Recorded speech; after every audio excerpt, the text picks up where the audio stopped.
Okay, so my journey might be a little bit different from others because when we talk about coming to America, many people they think about green card lottery, which is the most common now, famous way people know that is the way of coming to America. But myself, I didn't come to America through green card lottery. I applied the green card lottery for over 5 years. I didn't win. So, so for me, I came through education opportunities. I came to America as a Fulbright scholar, which is a U.S. government scholarship program. Within Fulbright, there are so many branches within. So my particular program was to come to teach African culture and the Swahili language in particular at the university level. And that program has for people from all countries around the world to come to America to teach their languages and culture. But also there is a Fulbright for masters and a PhD. There is a Fulbright for teachers to come here for 6 months, something like that. So there are different aspects of the same Fulbright. And how you get it, you go to the U.S. Embassy website in your country. For Kenyans, if we talk of particular Kenyans and Tanzanians are coming to teach Swahili here. So in my year, when I came 2008, there was 1 Kenyan and 12 Tanzanians, because usually it was Tanzanian only Swahili. Now they are starting taking some Kenyans for Swahili. So now it's about half kind of that. So, but there are also for masters, PhD, and other programs. You get through U.S. Embassy website under the education and culture. If you go there, there are so many scholarship opportunities you can be able to come. So for me, I come through that way. That's how I come. But it didn't start from today, I want to go to America. I prepared myself. And the decision to say that I will go to America, live in America, become an American citizen, I made that decision while I was in 5th grade primary school. So it was a dream coming true, right? So I didn't come here by accident. So, yeah, so for me, I had the plan in 1994, 1995 is when I said I'll go to America and live my life in America. Yes, I was a child, maybe it might look like a childhood dream, but I insisted from that moment, and every move I made, for me by that time, I only knew one way to come to America, was through education. I didn't know about the lottery, it was not there at that time, there was not much of the internet. So for me, I was so much focused on education, get good grades, and then I'll come here through my brain. That was number one. And obviously, I have to find what are the ways will be distraction for me to block them out. I don't know about other people, but for my situation, it might look funny. I believe love affairs has destroyed the dreams of so many people who were planning to come to developed world. Because at one point when you fall in love, you can see New York is just like in Nairobi. You can see Texas, Texas is just like going to Kisumu or going to Dar es Salaam. It's not. So for me, I knew like, yes, I might fall in love and then I can forget my dreams. Because I saw some other people who had opportunities, even in scholarship, they didn't go because they're in love. Maybe so if you live there, I'm not going to live alone, whatever. So for me, I can't say I will never date any person until I reach to my destination. Because for me, it was a distraction. Other people, they can do both, but that didn't work for me. So I was very, very focused. Get good grades, get a scholarship. So I applied for America. Yes, I applied for. I knew sometimes it is difficult to come direct to America. I knew that. So I didn't just say it must be USA. So I also looked for other opportunities. I knew about going to Europe. I knew about going to Canada. So I had to find all other ways I can go to other countries. But that will be just a detour to come to the final destination on the greatest country on the planet Earth, United States of America. Wow. So you had this dream when you were a small boy. Great. Yes. Yeah. And the dream came true. How many years later? It was 2008 when all the way from 1994. Yes. So because I was primary school, then I finished. I went to high school, junior high school in Tanzania. We go to O-level ordinary secondary school 4 years after primary, then 2 years for high school. So 6 years for secondary school. So I was still there. In 2004, I finished my high school. So I was supposed to start my college 2005. You have to stay 1 year. Between the time of waiting 1 year, I got one opportunity. At that time, there are so many other opportunities. Was to go to Canada, but that opportunity delayed. I mean, I was late because, among other things, I didn't get a passport on time. Tanzania was changing on one type of passport to go to another passport, and it was delayed on some reason, so the opportunity went away. So I went direct to the university at that time, but with the aim of knowing now this is the time, good GPA, and coming to America. So while I was in my second year, finishing my second year, going to third year, that is the time I got this scholarship. So I got this scholarship, I was in my final year of school. So I knew I'm taking my final exam, then from which date I'll be flying to come to America to teach at the university level. So for you, you did not tarmac for work. You were very lucky. For me, I used to teach, like teaching at the school. I get paid while I was still, because I started teaching like high school schools or tuition, whatever. So I've been my life, I've been doing that one. So even if, let's say, I graduated and waited in the street, I could not just wait. I could be able to have jobs, but it might not be job because I studied political science. So I might not get direct the job I wanted, but just the job like maybe teaching or doing something, I was able to do that. And for instance, for me, I didn't start YouTube. I started blogging back 2007. That's when I opened my blog. So about scholarship, everything in this, what I'm talking now, I've started talking about these kind of issues back in 2007.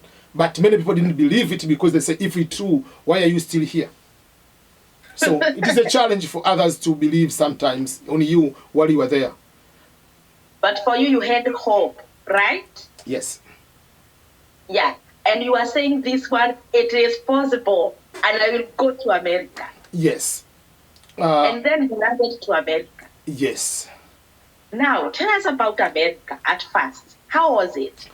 So there is a very big difference between someone who is coming to America now, like you came recently, versus my time. The reason being, the time I was coming to America, Facebook was starting. But before that, there was no really social media, TikTok, Facebook, Instagram, whatever. There are no such social media.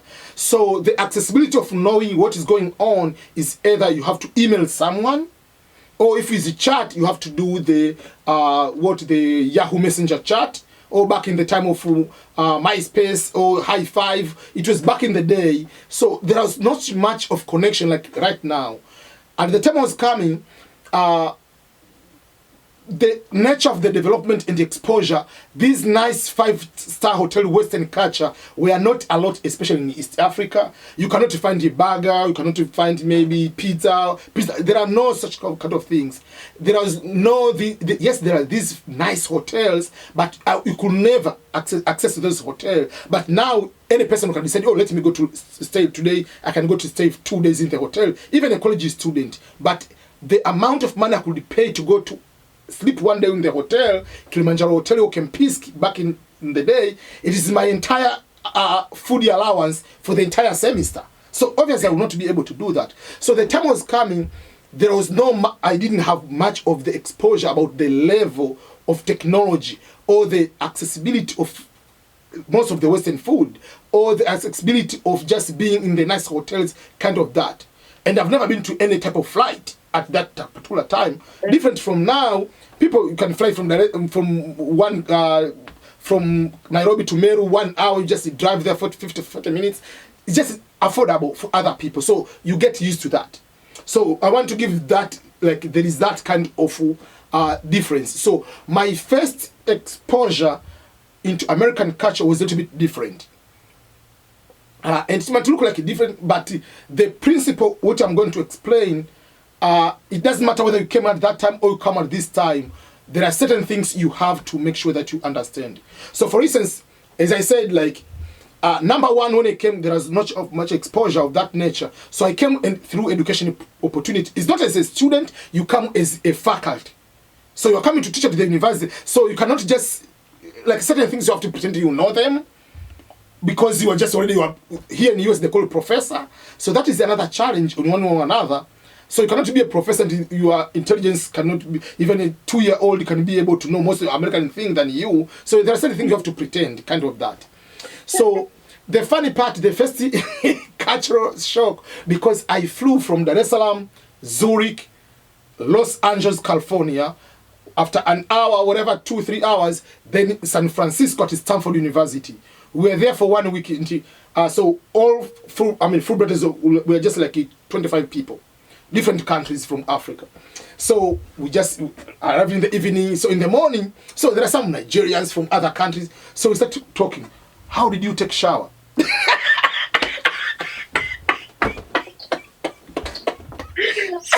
Because there are some people, they took shower because we didn't know how to take it, like the hot water, cold water.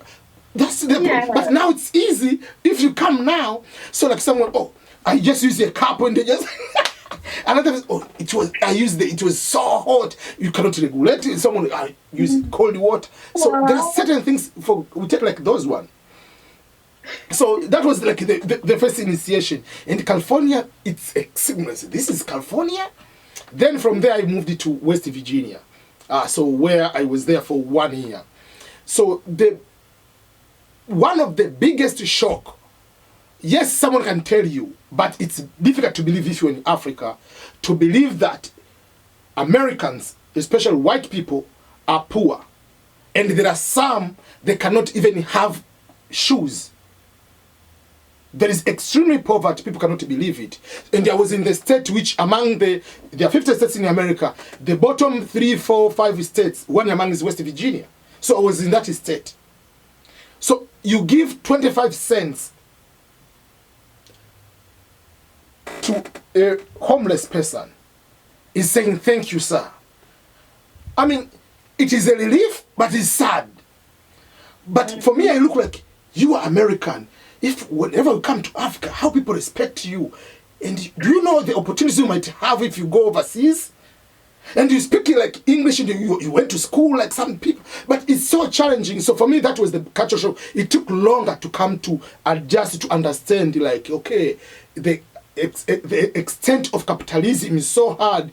You can lose everything and completely get out of the grid, and people might not care.